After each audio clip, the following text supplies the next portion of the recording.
Hi, everybody, and welcome back to Between Now and Success. I'm your host, Steve Sandusky. My guest today is Nikki Henderson. Nikki is a world-class professional sailor, and in 2018, she became the youngest ever skipper to lead a team in the Clipper Round the World Yacht Race at the age of 25. Over the course of more than 40,000 miles of ocean racing, Nikki led a diverse team of mostly amateur sailors from 16 countries to an extraordinary second place finish. She's also skippered numerous transatlantic races and won the wild and crazy race to Alaska. But Nikki says that what she mostly does is pull together disparate individuals, builds them into high performing amateur teams, and then competes in the most extreme sailing races in the world. And I can attest to that because just a few weeks ago, I sailed with Nikki in the Caribbean 600, where she was the skipper and I was part of that amateur crew. Now, this was a grueling 600-mile race around 11 Caribbean islands. And despite long odds, we ended up finishing third and were able to go up on stage and claim our prize, which was a big bottle of rum. Now, Nikki has an amazing story to tell. And in this episode, we explore three main things. The first is we talk about making life transitions.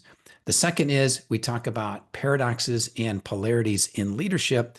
And the third is we talk about decision making under pressure and uncertainty. This conversation is filled with actionable insights, compelling stories, and thoughtful reflections. And so I think you're really going to enjoy this episode. With that, please enjoy my conversation with Nikki Henderson.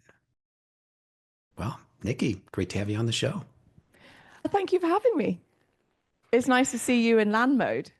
Yes. A few weeks ago, we spent a couple weeks together. You were the skipper on El Ocaso as we sailed in the Caribbean 600 race, which was a pretty intense experience for me, probably par for the course for you because you've done it many times.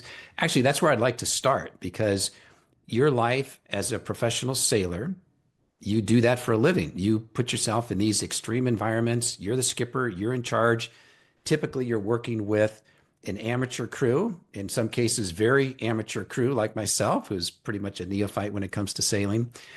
And so, how do you prepare yourself for those periods where you're going to be in this very intense situation for days or weeks at a time? So, how do you prepare to go into that? And then also at the back end, after you've done this, how do you sort of get yourself back into the normal life ashore, which is a very different pace from that period during the racing time? Well,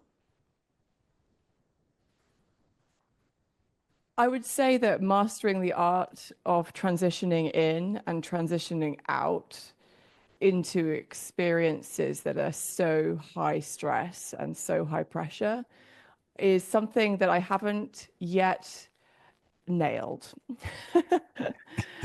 Going in, it's really important to be able to be fully present. So when you're so full on and there's so many unknowns when you go sailing and racing, and then you put in, as you say, a load of amateur crew, even if they were professionals, strangers probably. Just like the list of things out of your control is like never ending. Just when you think you've kind of got one in control, there's another three added to the bottom. And so you have to be so present in the moment. And so for me, preparation for something like that is about kind of closing some of the doors, the half open doors in my life. So making sure I don't have a lot of deadlines hanging over me or really anything that would pull me out of that world. And then a couple of days before, I typically end up in a huge argument with someone I love and start crying. And I think when I start packing my bag to go sailing, and packing my bag to go sailing is something I have done so many times ever since I was a teenager. So I was becoming an adult while learning how to pack my bag for sailing. So you would think that is great ingrained into my brain. And yet I still have this sort of minor meltdown when I'm packing my bag. Oh my gosh, my bag's going to be too big. I'm going to take the wrong things. I'm going to forget something, and on and on. And I think it's my body or my brain's way of purging almost weakness. It's like I'm letting myself feel all the messy feelings that I sort of feel like I can't bring to the table once I'm on stage at work. So that's before the race. And then after the race, transitioning back out is equally hard. Anyone, I'm sure, like, I feel like there would be similarities in the military or maybe like someone who works as like on the trade floor in a high pressure bank, that kind of thing. Coming down off that sort of days on end of high adrenaline, loads of responsibility is really tough.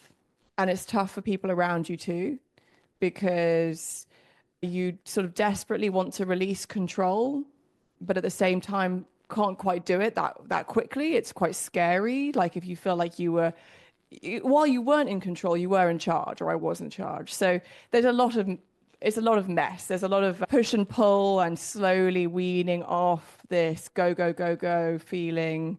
And yeah, and over the years, I've come to respect that time a bit more than I used to, and realize that if you don't look after yourself in that time and really process the experience, not only do you risk it actually damaging your confidence and your overall recovery, but also you don't allow time for the experience to sink in so that you can take things from it.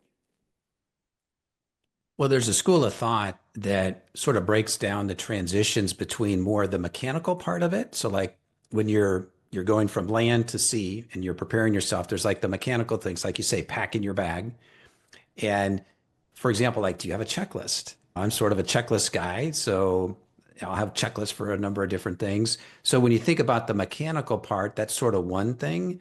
But then there's also the mental part. There's the emotional part, the psychological part. So do you even break it down like that, or is it just more intuitive in terms of how you prepare for it? You don't think of it in sort of those binary type breakdowns. I mean, they feed each other. They're a bit circular. We can use the mechanical side to help prepare our emotional side, I think. Does someone going to work every morning, does do they really need to pack their bag the night before? Or does that help them feel calm the next day? And is it nothing to do with packing their bag? So I think that can you really unpick them? I'm not sure. I would say I only thought about the mechanical side, particularly of leaving to go sailing for very, very many years. The understanding that there was an emotional side to that at all, and that I could actually impact or influence that is only something I've learned later in my life, because there's so many other stresses going on, and then you're in the experience, and that precursor to the event sort of drifts away. You have to do something. I've had to do it so many times, so many times to see a pattern. So one of the questions you asked me after the trip was you said, have you recovered from the trip yet? And I think it was more, you're really asking about, have you sort of made the transition to land life? And my knee-jerk response was, yeah, I'm pretty much back into my normal routine. I'm having my morning coffee and my morning smoothie and I'm exercising again. So I think I sort of brushed it off a little bit, but then as it's been a little bit of time since you asked that question, I've reflected a little bit more on that. And I think my transition to land life after this first one is very different from what it would be if I do this a second or a third time. And I'm curious to kind of get your take on that in terms of we had a pre-briefing once we all got there and you were asking us, hey, what do you want to get out of this trip, that sort of thing. And then we had a debrief after the fact. And one of the things that I said was, hey, I really want to learn. I want to accelerate my learning in sailing, which is true. And I most certainly did that.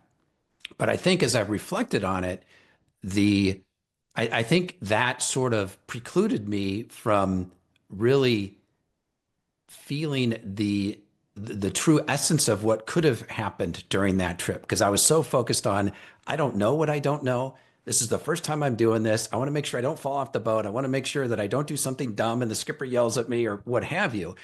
And so I think I was so caught up in my head about all of that. And I absolutely learned a lot, but I don't think I learned more the psychological essence of what a trip like that could actually be. And I may have said this during the debrief, but I sort of equated it to the first time I climbed Mount Rainier, where it was a 30-hour trailhead to the summit, back to the trailhead thing. It was just so quick. There was like no time to think about what was going on. And so I think this first sail trip was like that, where it was just go, go, go, go, go. I'm in my head. Whereas I think the next time, it's like I feel like I know so much more now about what I could do to make a second race much more enjoyable, even though it's going to be go, go, go. I have a little sense of what to expect. So I don't know if you've noticed that. Again, you've done this many, many times. Does it get any easier?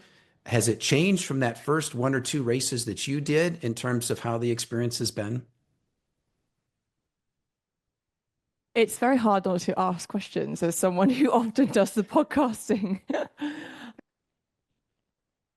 I think something you touched on there is really interesting. And what it is this idea. So you're saying, well, you're almost saying, from what I'm hearing, that you're looking back at your experience and you're like, wow, I think I could have got more from that if I had done A, B, and C.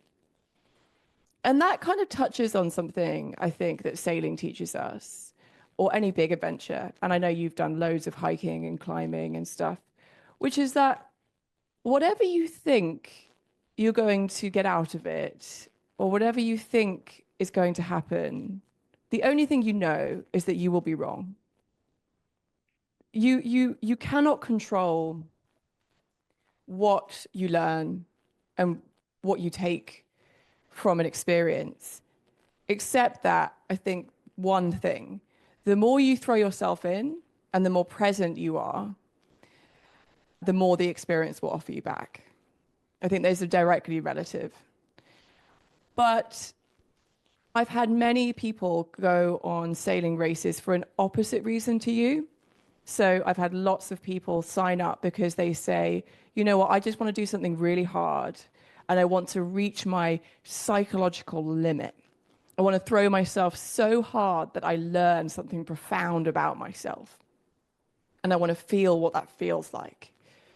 And they often come back from a race like this thinking, they almost feel dissatisfied because maybe they didn't get there per se. But what they thought was their limit or what they thought they had to learn was maybe just inaccurate. Like maybe they needed to learn something else. And I think it's being really honest, like what going one level deeper. You came to learn to sail, you learned some things, you thought that you may have I guess maybe in a few more months, you might start to see how that experience affected you on the other side rather than just learning how to sail. What do you think about that? Yeah. So one of the distinctions that I'm making is the difference between learning and appreciating on an activity like this. And I've done a lot of hard things. So I did not go into this thinking, oh, I want to push myself to the limit and just see how far I can go before breaking. I mean, I've sort of done those things. So it's like, that's not what I'm looking for.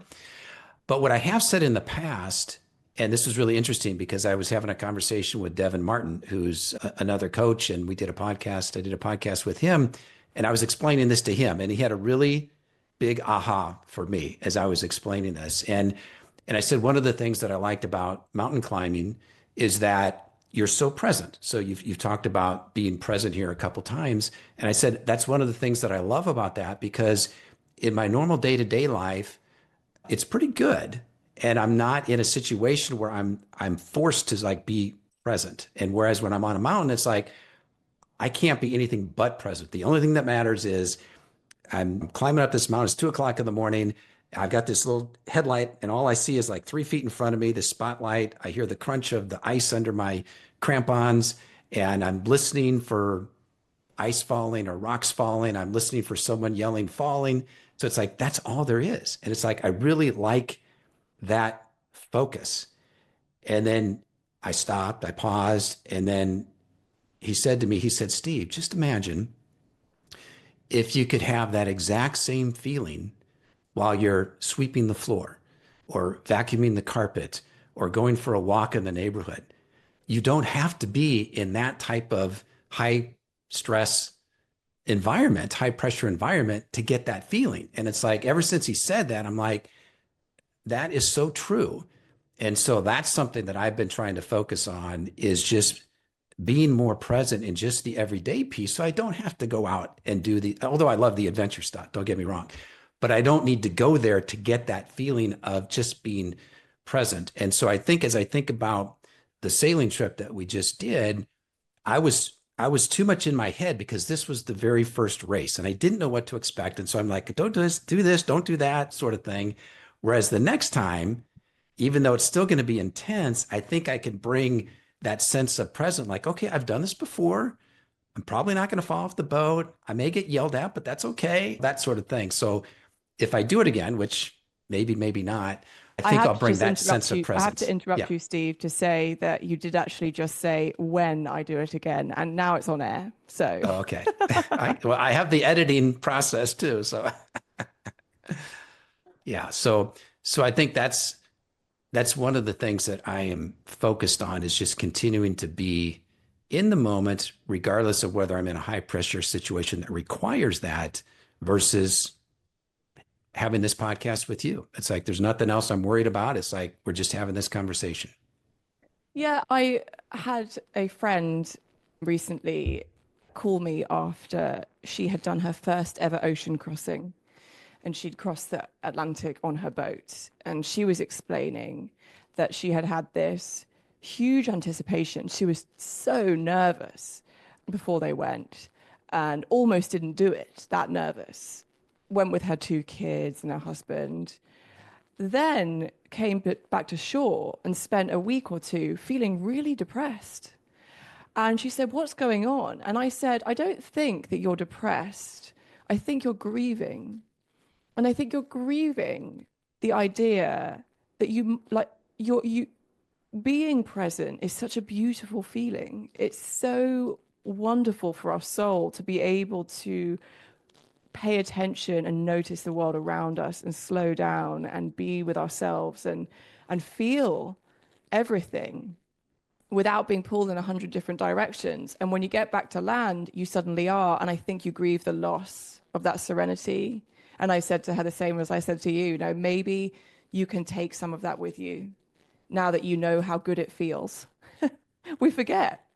Right. No, I think that's totally true. And um, it was kind of fun because on the boat, it was very clear that you liked your coffee, which was shocking to me because you're British, and I thought all British like their tea. So it was a little surprising that you're drinking your coffee. And I love my coffee too. Ironically, I think I only had one cup of coffee over the 3.5 days because I was so in my head. It's like I'm not thinking about coffee right now. Maybe I should have had more coffee. But this idea of being present, like one of my favorite times of the day is early in the morning. We're empty nesters now, so it's just my wife and I, so we don't have kids around. So early in the morning, it's just me and I have my coffee. And it's like that is like my present moment. It's quiet, it's serene. So that's sort of my daily bringing this time of when you were giving the example there of the person who said you may be grieving that sense of presence that you had when you were on the boat. I have that at least every morning. So I definitely have that worked into each of my days. I'd love to know what you mean by in your head. Like just for my own understanding, what do you mean exactly? Well, if you think about the traditional left brain, right brain kind of thinking, I know that's been sort of pop culture kind of thing, but actually, if you do a lot of research, there is a lot of legitimate science about how the brain is structured. And I tend to be more, if we want to use sort of the pop culture, sort of left brain. But I also have a right brain capability. And I've known for many years that I'm more of the logical, methodical, process systems oriented type person. And so I really dig that kind of stuff. But I also know that if I go too far to that side, it's not going to work. Okay. It's just like anything. You don't want to be too extreme on one end. And so I've been very cognizant of trying to bring more of sort of the right hemisphere type thinking in, the creativity, the being able to see things in wholes as opposed to just discrete parts, to see how the whole system works as opposed to just this particular piece of the system or the process. And so when I'm in my head, it's more I'm too left brain thinking. And like when we were, as I was preparing for this trip, I was writing down little checklists on, and I think I may have done this during the week of training that we had ahead of time. And I was writing down, okay, if we're gonna raise the spinnaker, like, okay, what's the steps to do that? Or if we're, what are the things that I need to think about? I spent a lot of time on the main sheet. And so if I'm trimming the main sheet, like what are the things I need to be thinking about when I'm trimming the main sheet? So I have a little checklist. So to me, that's sort of being in my head. And one of the things that I love about sailing is that, yes, you can do that, but then also you have to look out, right? You can get a weather forecast and it'll say this, that, and it looks pretty good. But ultimately, it's a forecast. It's sort of like the idea of the map is not the territory. So, like the forecast is not the weather, would be the analogy. And so, when you're sailing, you're the skipper.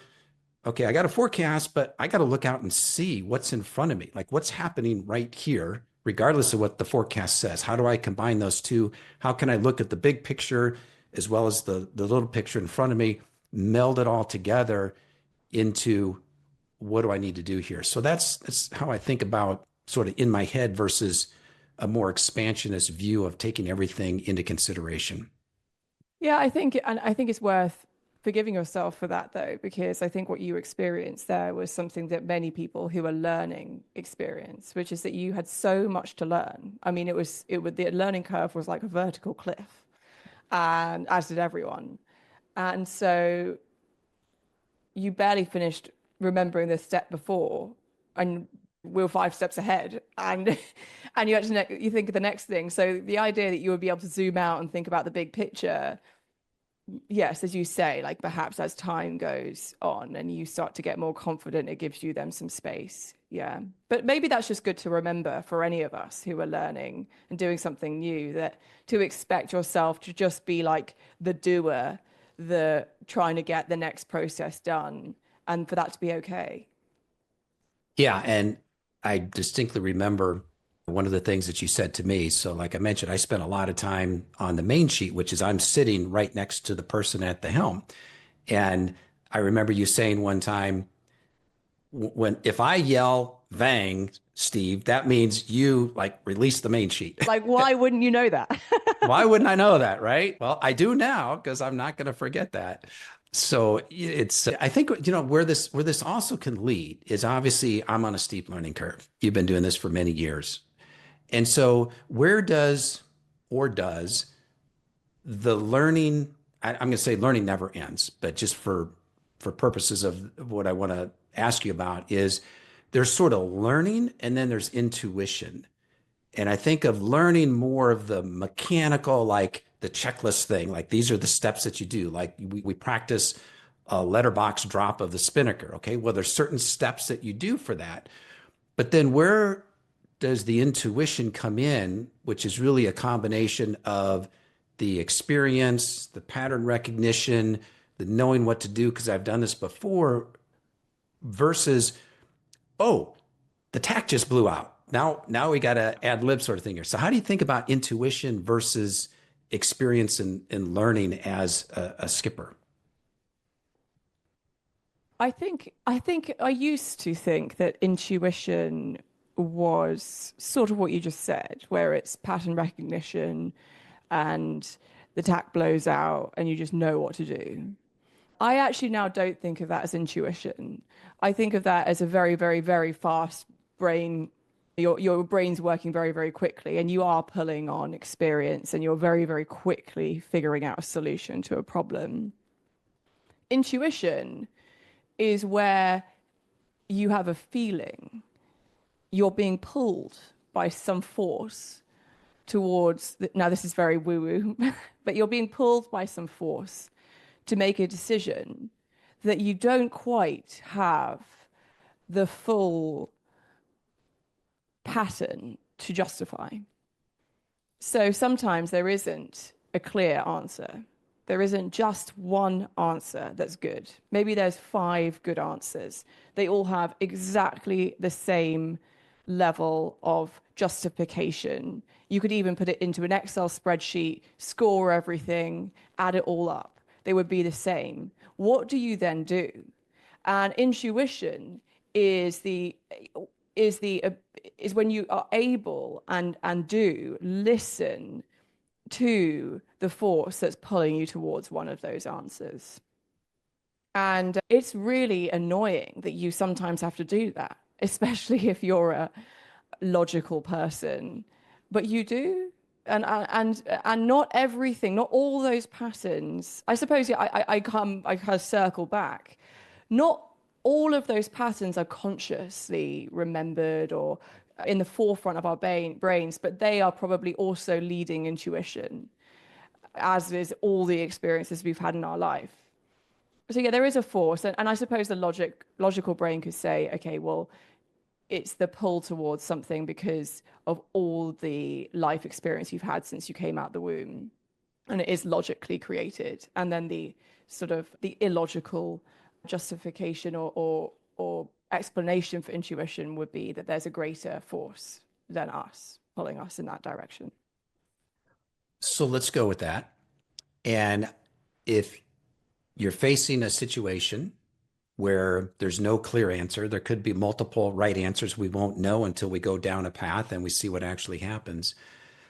How do you or do you distinguish between intuition, using intuition to make the decision that you make versus pattern recognition versus I'm feeling a little fearful and this is the least fearful decision that I can make? So do you make any distinction between those things? Like, how do you know when you're relying on intuition to make a decision versus I'm basing this on my actual experience? I've recognized this before and I'm going to go this direction.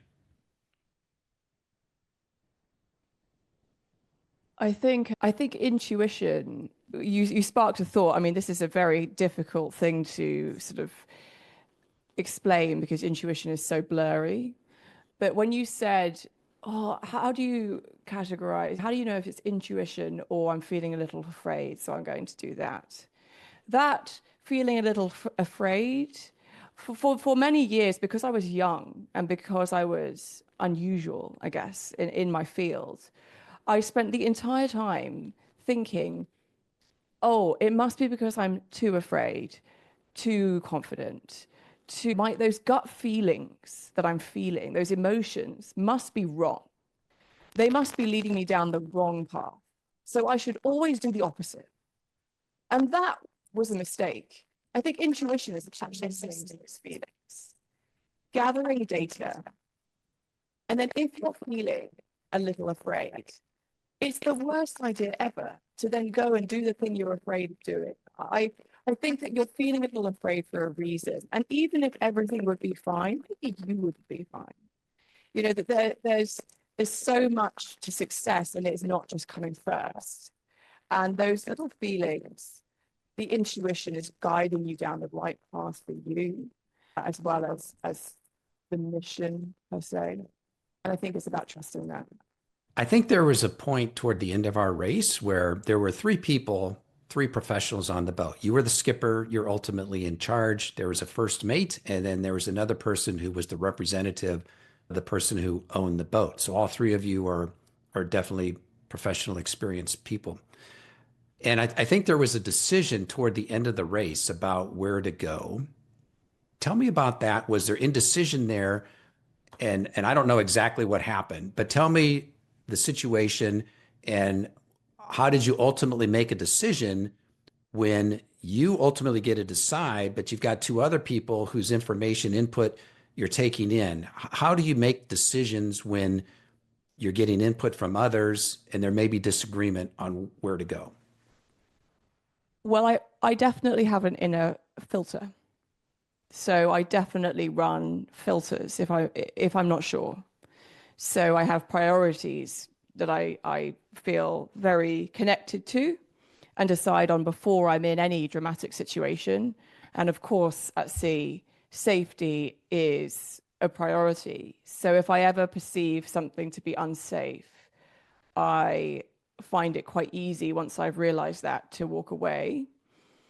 So the scenario, I know the scenario you're talking about. We were at the end of a very, very long race, and it's a bit like in that final mile, and it's one of the hardest times, I think, to be a leader is that last bit. A lot of people might think, well, you can see the finish line, so that's the easy bit. But I would disagree because you have to hold on, but your brain knows the end is near, so it's starting to let go. And I think I was yearning to let go. And I tried for a second to hand over responsibility and regretted it deeply afterwards. And in that scenario, I was sort of saved in a way by my first mate, who didn't tell me what they thought we should do. In the end, my first mate, which is my sort of second in command, they told me what they think I thought we should do. So they almost became a mirror for me. And I think it reminded me in that moment of how valuable the team you work with is, and especially your sort of number two. I've always felt that. I've always felt great, like a great respect for a number two, and feel like in many scenarios, they should almost be remunerated and rewarded almost the same as the number one, the leader, because sometimes they have to lead from underneath. And yeah, that's what, because I have a close relationship with that person, that's what he was able to do, was to say, Nikki, I don't think you want to do this. And that was what was said. That's how it kept me on the straight and narrow. So he also filtered me on my behalf. He said, I will support you in whatever decision you make. And then he said, because you are the skipper and you have to make the decision. So he's essentially saying, get up back on the horse, get on with it, and sort of, I love you anyway. That's essentially what he's saying. And there's so you could unpick just that one scenario and look at it and say his intrinsic, intuitive understanding of me as a friend, as a person, and all my fears and strengths and weaknesses and insecurities. He knew all of those things probably before he said, I don't think you want to make that decision. And that's what a number two does, a good one, is he would have understood that I was tired or worried or feeling a bit unsure of myself and needed a confidence boost. So to sort of push back aggressively and say, I don't think we should do this, would have actually put me into a worse position and created a skipper who was even less decisive than she was before. Now, I don't know if he consciously thought about all those things, but it was a good call that he made. Yeah. And so you didn't get defensive because of the way that he framed it. And so you ultimately changed your mind, I'm gathering, to Right. go, yeah, okay, good.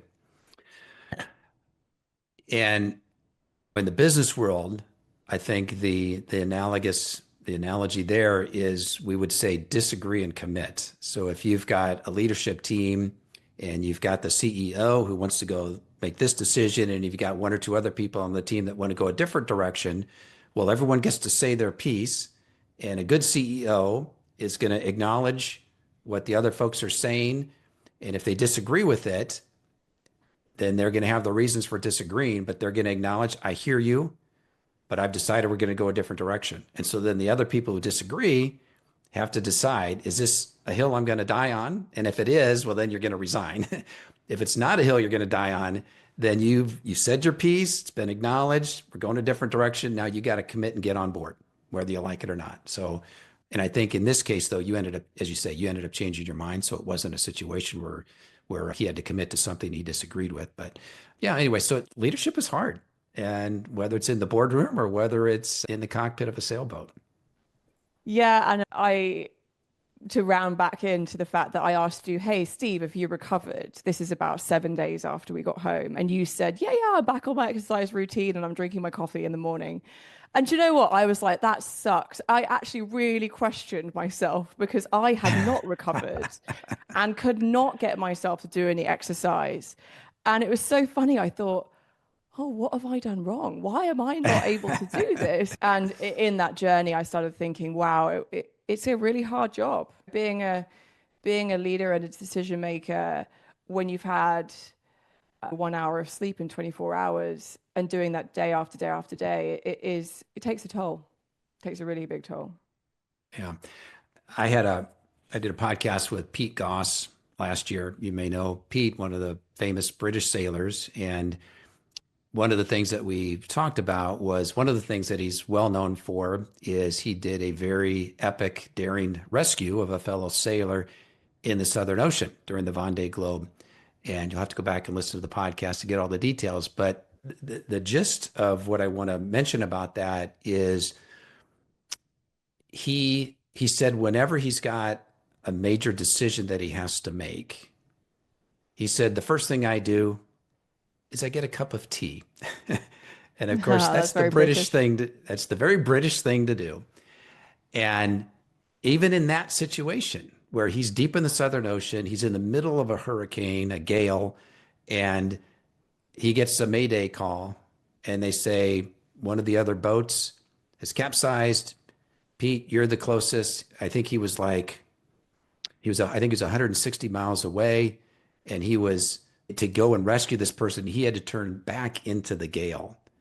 And so when he got that, he got off the call, got his cup of tea, and he knew he had to go because that's sort of the sailor's ethos that if someone is in need and I'm the nearest person, I got to go. So he knew he had to go, but he still took that cup of tea to think about, collect his thoughts. I mean, he knew what to do because he's an experienced sailor, but he still took that moment of reflection. So do you do something similar? Maybe it's coffee, but when you're in that situation where you've got to make a really serious decision, it's high pressure. Is there something that you do that sort of calms you or resets you so that you can be clear-headed and not in a panic mode? And maybe we relate this to the man overboard situation that we had. Tell that story. Well, just to reiterate Pete Goss, I mean, I think that that is sort of a resounding sort of mantra among sailors, especially some of the best ones. I remember two skippers telling me that story, two mentors I had basically when I was 18, 19, and they were talking about a story of losing their rudder 700 miles from shore. And they said the same thing. We put the lazarette down, the back step, we all got on the back and we had a cup of tea. And I've taken that and taken that on too. And on that note, there's no surprise as to why most sailors who sail offshore also smoke cigarettes, drink caffeine, like eating sweets or biscuits. It all falls into this same idea that you need something to slow you down. And it does. And it does also have this secondary effect of nourishing you. Well, perhaps not the cigarettes, but certainly clearing your brain. Eating something gives you sugar, that's good for your brain, caffeine, hydration. There's this sort of dual effect. And yeah, we it's a great mantra. Saying that, as you say, we did have someone fall in the water on the race. We had just tacked over and they had actually fallen in before attack. We were tacking because we were about 20 meters away from the only sort of half submerged rock that litters the course that you could hit on the first leg of the race. And so we were avoiding that by tacking. And that is when the crew member fell in before we had tacked. We're on a lee shore, so the wind is blowing everything, the boats, and now the person in the water onto the shore now being the rock. And just to put sort of your kind of visual brain into the scene, the rock was so close the sea was bouncing off it and there were breaking waves basically up to this rock.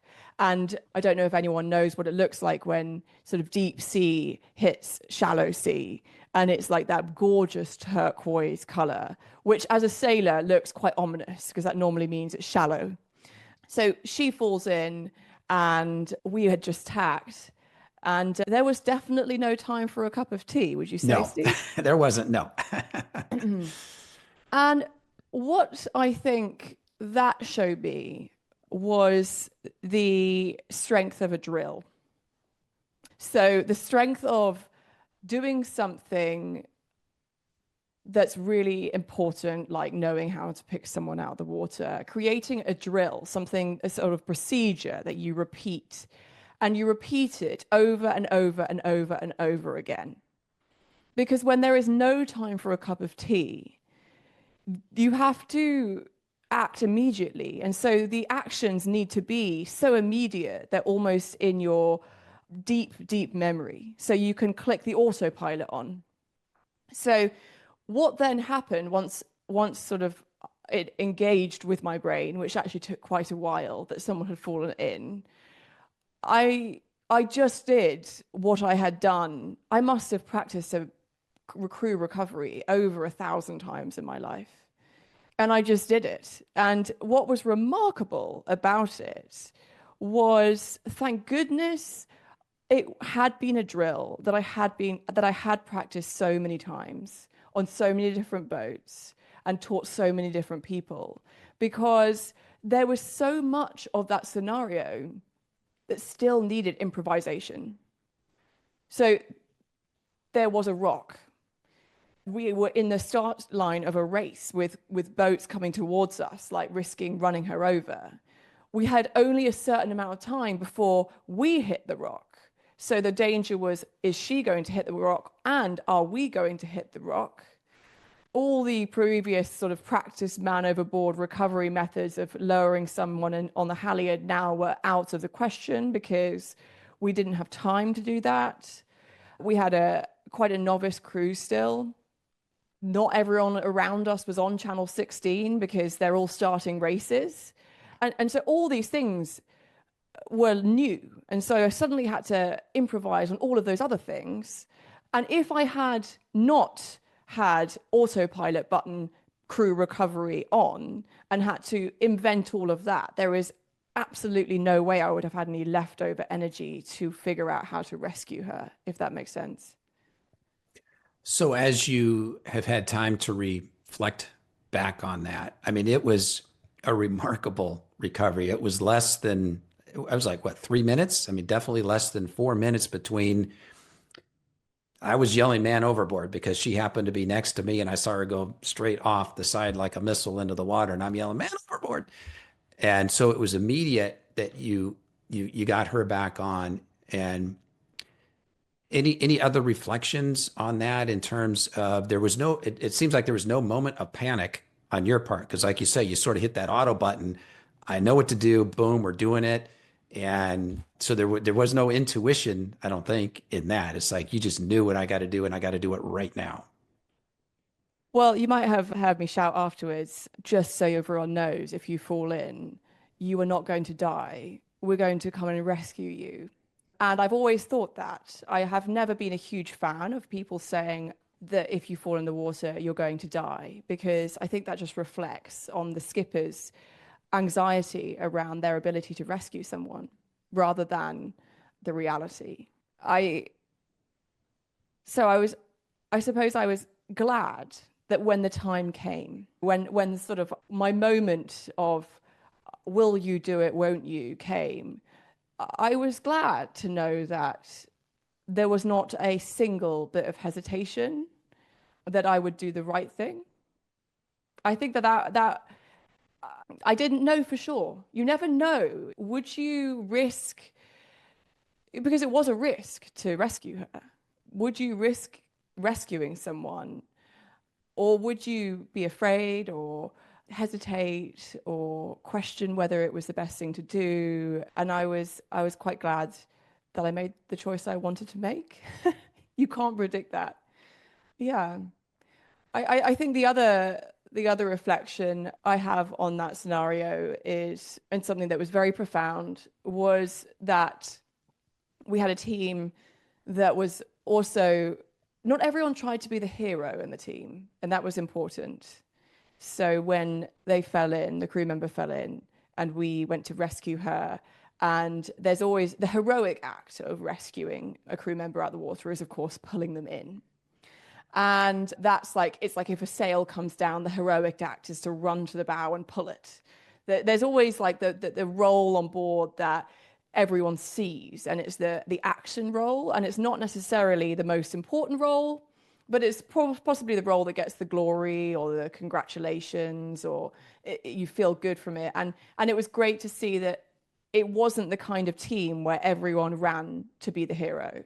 It was the kind of team where people could stand back and understand that there is more than one important role going on at the same time. And I remember she came in, and I remember looking forward on the boat and seeing everyone stationed all around the boat, ready for a role. And that was brilliant, including you, Steve. Well, thank you. I also want to give credit to the person who fell overboard because she did not panic. And that, of course, could even complicate it further if the person overboard is actually panicking. And she didn't, and she had some previous experience in sailing and being in the water, so it wasn't an unusual situation to be in the water like that. So that was very helpful that she didn't panic there too. And a few hours later, she's back on deck and was a full performing crew member for the rest of the race as if nothing had ever happened. So a lot of resiliency on her part as well to continue to perform after the fact there. It shows you how intense the experience was, because if someone falling in the water becomes an almost non-event that you don't have time to talk about beyond like the initial chit chat, then it's probably quite a full on 3 days. Definitely.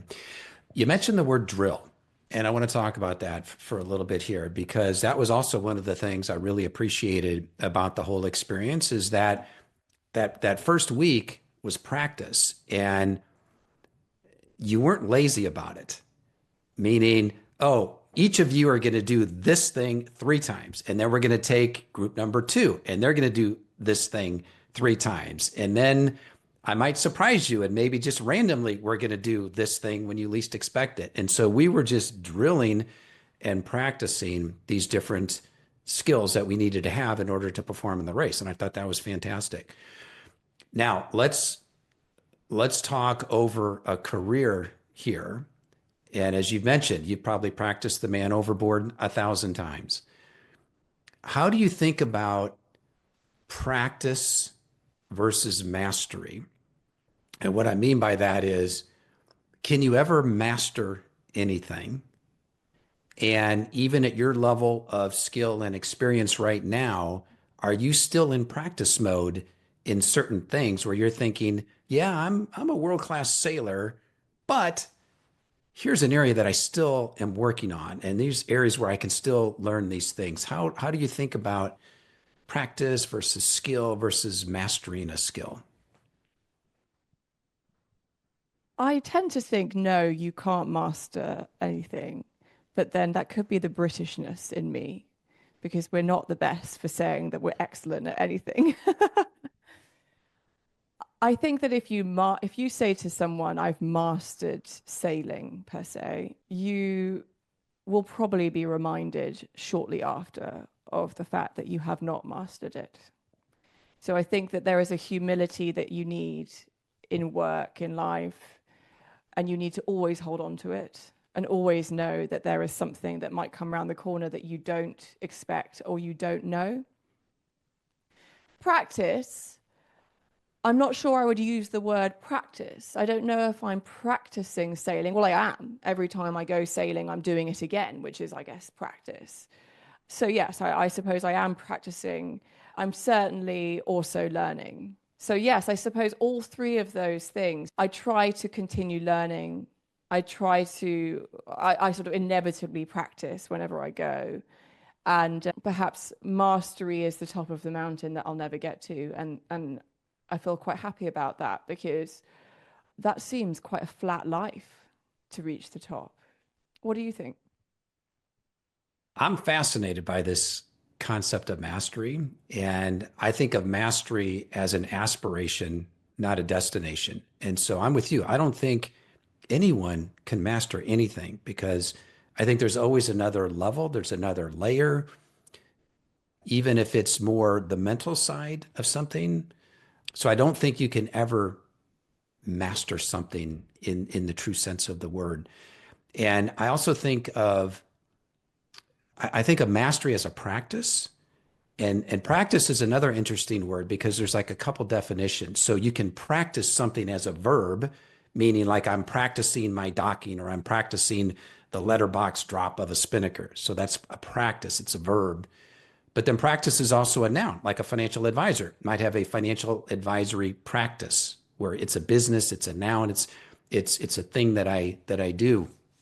And so I think of mastery as sort of the verb in the sense that it's something that I'm actually physically doing, but I also think of it as the noun, like it's a part of my life.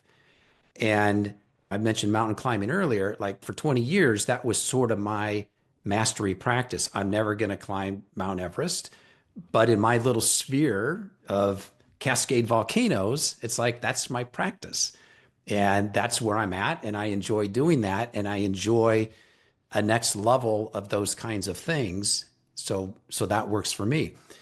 Now it's really moved over to sailing, where sailing is my practice both as a verb and a noun.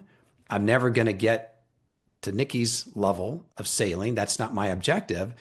But within my sphere of what I do and the time I allocate to it, it's like I really get enjoyment out of the practice. And so I think to me, mastery is if you're on a mastery path, it needs to be something that you enjoy. And so the act of the practice itself is its own reward.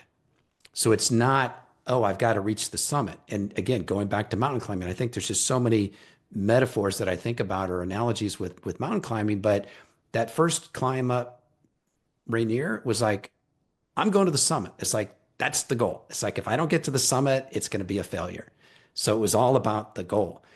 But then I get the goal and I'm like, that was a terrible experience. I am so dead tired.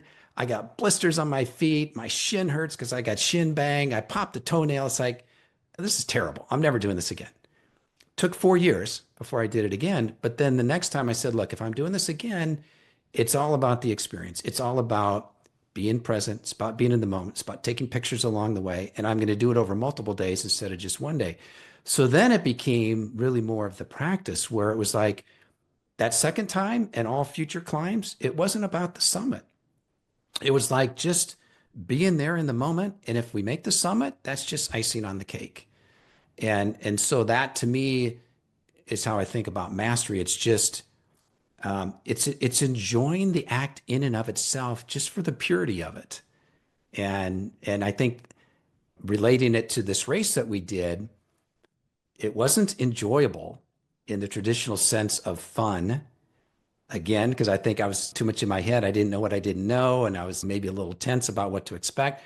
But the next time, I think it's going to be a different experience where it's going to be more about just the thing itself and just taking pride and pleasure in the work itself.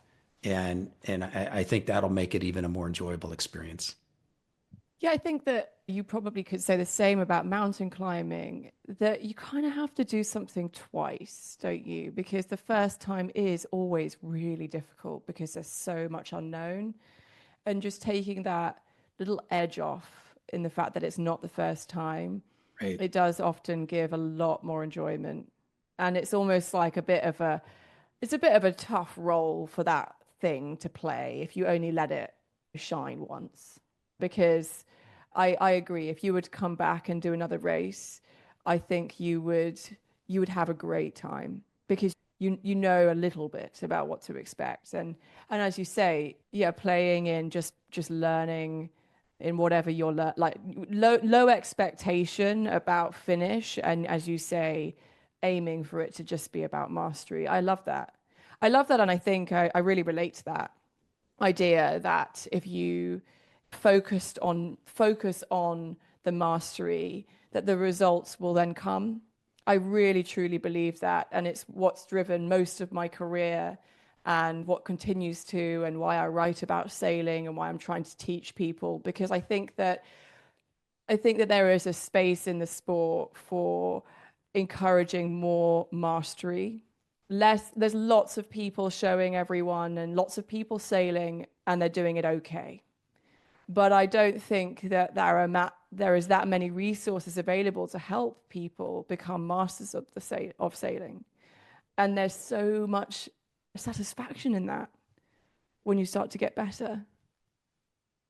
Yeah, and another way that I think about it too is as I age, and I'm a fair amount older than you are, and back in my younger days, high school and college, I was a competitive distance runner. Well, today I can't come anywhere close to the kind of times that I ran when I was younger, nor do I try.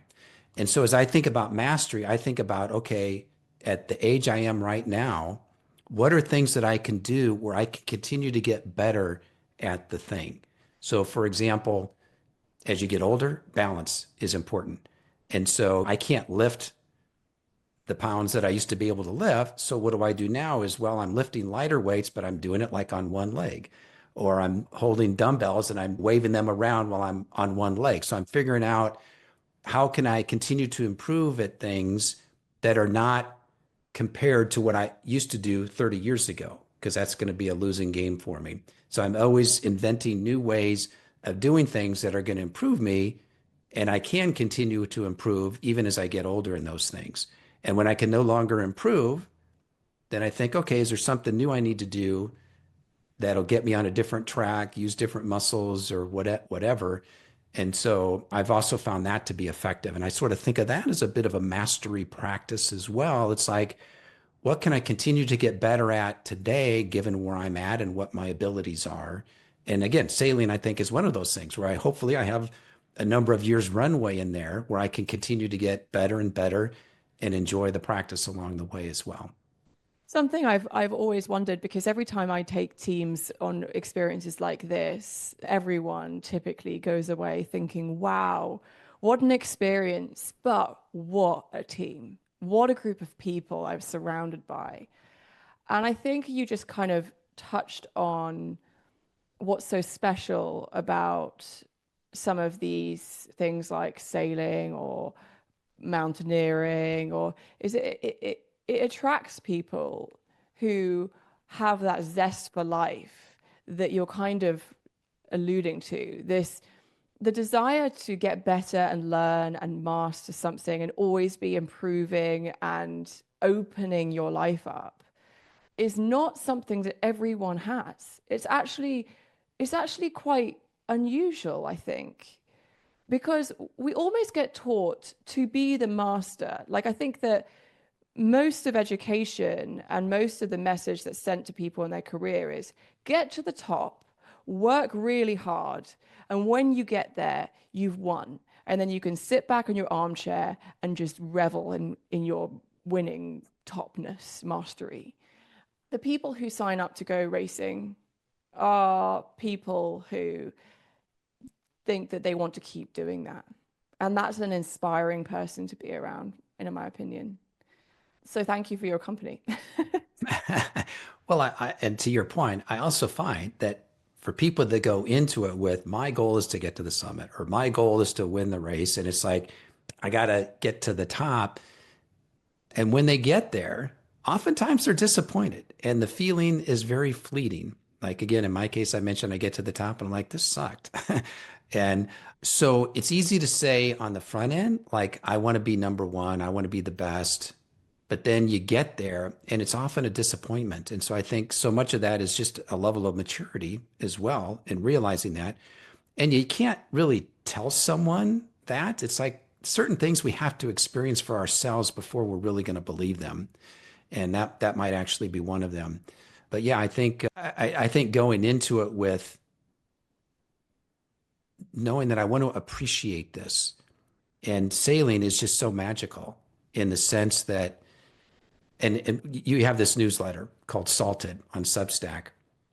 And so I signed up for it. And one of the questions you ask is, what does sailing mean to you? And I haven't answered it yet, so I'm going to answer it here. And as I've thought about that question, it what it really means to me is like it's one of the closest ways that you can interplay with nature. And what I mean by that is, again, comparing it to mountain climbing. Well, in mountain climbing, you're you're like stepping on nature. Like you're standing, you're walking, you're climbing on the outside of a mountain. There's no interaction with it per se, other than, yeah, maybe I put my ice axe in there and I'm kind of pulling myself up on the side. But what makes sailing really interesting is that it's like this dance with nature where you turn the motor off, you put the sail up, the wind blows, and the boat moves across the water in it. Isn't it And so amazing? yeah, it is. And that initial feeling of when the motor goes off and the sail goes up and the boat takes off, it's like there's few better feelings in the world than that. And you couple that with being on an ocean, in this case, being in the Caribbean, seeing these beautiful islands, it's a pretty incredible feeling. And so it is an actual interaction with nature in the sense that you're moving because the wind is blowing. You've got the current of the ocean, you've got the waves of the ocean. And I to me that is really what I find fascinating about, I mean, among other things, about sailing, is just that dance with nature. Yeah, I use the word sensual and it always gets my friends sort of riled up because they think I'm not talking about that in a sexual way, but like it really connects to all your senses, doesn't it? It's you hear Absolutely. the wind, you feel the boat moving, you feel the rhythm, you feel the temperature of the water on your face. It is it's an all body, mind, spirit experience. Definitely. One other thing that I want to touch on, and you mentioned this a little bit earlier, this idea of confidence, and we've used the word humility, or you used the word humility once or twice here. This idea of paradoxes, or I call them polarities. I know you've written about this in a couple of your Substacks.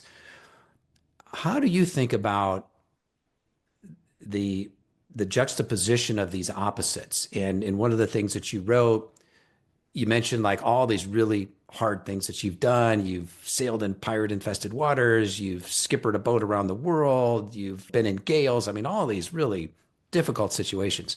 But you said that's not the most difficult challenge that you faced. So tell me about that difficult challenge and how you think about these opposites. Yeah, so to start, I agree with one of the great leadership principles, which is that leaders should be authentic.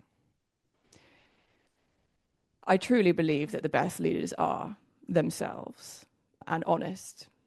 So when I came to be a skipper and a leader, and that's a leader in my own life as well as a leader at sea, a friend, a sister, a daughter, a partner. I wanted to bring myself to the table, and myself is we all have good sides and bad sides, and shadow sides and great sides, and I wanted to bring it all.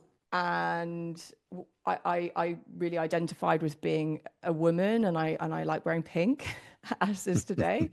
And I don't I like to embrace that side of me, and I'm very emotional. I really wear my heart on my sleeve. I can't lie very well. Like if I'm not feeling happy, you're going to know. If I'm feeling happy, I'm like a ray of sunshine. That's the kind of person I am. And then I went into that role where you're deciding things and you're driving things forward and you're leading a team and they're looking up to you. And basically, everyone in my life, everyone and everything, it felt like was sending me two opposing messages. It said, be yourself. So be girly, be feminine, be emotional, be soft, be kind, be generous. And then they said, and leaders are strong and powerful and dominant and masculine and assertive and hard, thick skinned bombs, basically. And I just spent most of my adult life feeling like I was being flung around this world where I couldn't do both at the same time, or could I do, or was that okay, or And I just didn't feel like I had any examples. I feel like all the women ahead of me who I had sort of encountered who were leaders and powerful women in their fields had a bit of a gristle and a grit to them, as I think they probably needed to. They probably needed to act like one of the guys. And I couldn't relate to them because of that. And I also couldn't relate to the guys because I'm not one. And so, yeah, it was just about navigating, trying to be a leader and be strong and assertive and not lose myself in the process. So how do you do that? And I mean, I distinctly remember on during our race, you exhibited both ends of the spectrum in terms of you could be very clear, very direct, very strong, very firm, like tack, tack, tack, or vang, vang, vang. And then right when you finish that, you say, and I love you, that sort of thing, where it's like, what was it, Mary Poppins, where it says, a spoonful of sugar makes the medicine go down. So you're sort of doing both of those. And you said multiple times, it's like, hey, if I yell at you or I'm short with you, just remember, I love you too. And you said that multiple times to everybody. And so you tried to make it very clear that I'm both of these and I can be both of these at the same time. And is that essentially how you sort of play both ends here? Yes, and I think I learned quite early on that people respond quite well to that. It's good to have a balance. It's good to have a balance of softness. I think I found it and still find it quite hard to offer myself the same message. But you do have to do that if you want to be an effective leader.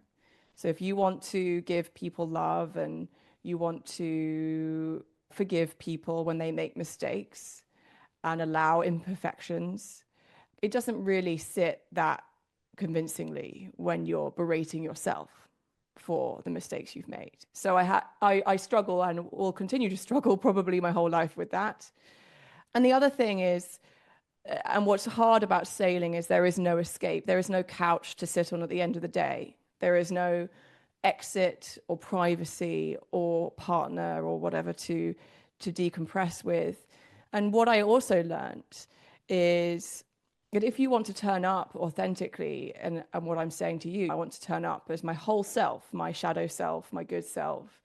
It means that on a boat, when there's no escape, one day your crew will see you cry, or they will see you get irritated or be grumpy, or walk up on deck with a bogey on your face, or they'll see the real human. And that is so terrifying as a leader. It's okay to say, I'm soft, like, oh, I'll love you and I'll be nice to you, but I'll also be firm. It's a little harder to say, oh, I'll be confident and powerful, and I'll also be weak and like a little girl sometimes. And we all are, of course.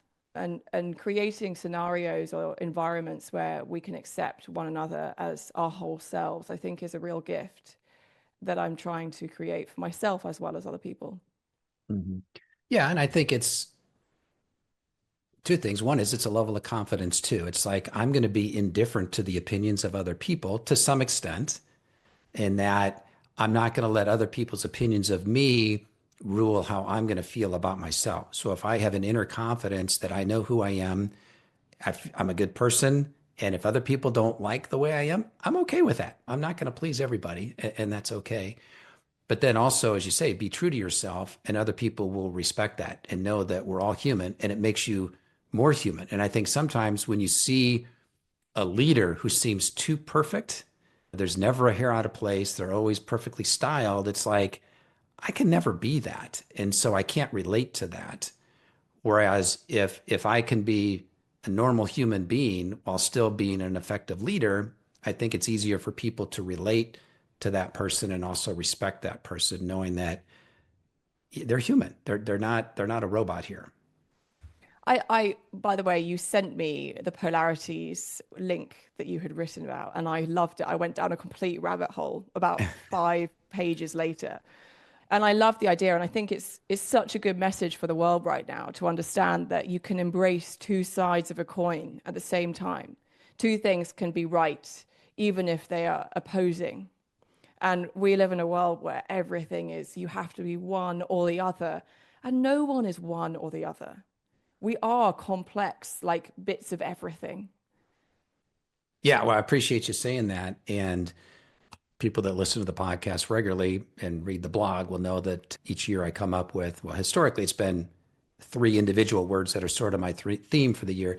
This year, it was three different polarities. So, this idea of trying to come up with two ideas that are sort of opposite each other, yet both are good. And so, how do I interplay or intertwine those two concepts over the course of a year? And yeah, it's been fun to kind of think about that. And one of them was Horizon Hearth, and the sailing played into that a little bit in that the horizon is sort of the sailing thing. It's like I'm going out there, I'm doing something that instead of just reading about all these amazing things that other people like you do, it's like, well, I want to experience some of that for myself. So I want to get out there and write a new story, so to speak. But then the hearth is like, well, I got a pretty good life at home. So I'm not going to do something stupid that's going to disrupt that. So how do I play both of those, reaching out, experiencing, writing new stories, but also understanding my normal life is pretty darn good. So it's kind of playing those two not against each other because they're not against each other. It's with each other. So it's not either or. It's really yes and. Yeah, and if you play polarities, if you play opposites, they really make each other shine, don't they? I mean, how good did that cup of coffee and your morning feel when you got home from the racing? Probably pretty Yeah, good. exactly. All right. Well, Nikki, this has been great. I could keep talking for hours here, but are there any final thoughts or comments or observations that you want to share here? And no, just if your listeners are still here, just to say, Steve, you did a brave thing, and you took the Horizon Hearth and ran at full speed in a marathon in the Horizon section, and it's inspiring to see you do that, to see you out your comfort zone, and to know that there are people out there who never stop aiming for mastery. I think that I feel very grateful to have been in your presence while you were doing something so difficult. And well done. Well, I appreciate that very much. And you've got your newsletter I mentioned. It's called Salted. It's on Substack. What's the easiest way for people to connect if they want to subscribe to that? Yeah, just search saltedlife.substack.com or just search Salted by Nikki Henderson in the app. And I write a newsletter every month for free, which you can read. Actually, I do more than one really a month. If you want to share with the kind of reflections from time at sea, like the ones me and Steve have shared. And if you're interested in actually going sailing, I do some educational content too. Excellent. And you had teased a book in one of your newsletters there. So is that something that you can share a little bit more about? Yes, it's been quite a journey, as I'm sure anyone who's written a book will attest. But I set out to write a leadership book, and I think now I'm transitioning to writing a book more about how to navigate life. In fact, with maybe a leadership book one day in the future, but just sharing my stories about what I've encountered and learned along the way. I've had a real fast track into adulthood in the last 10, 15 years of my life.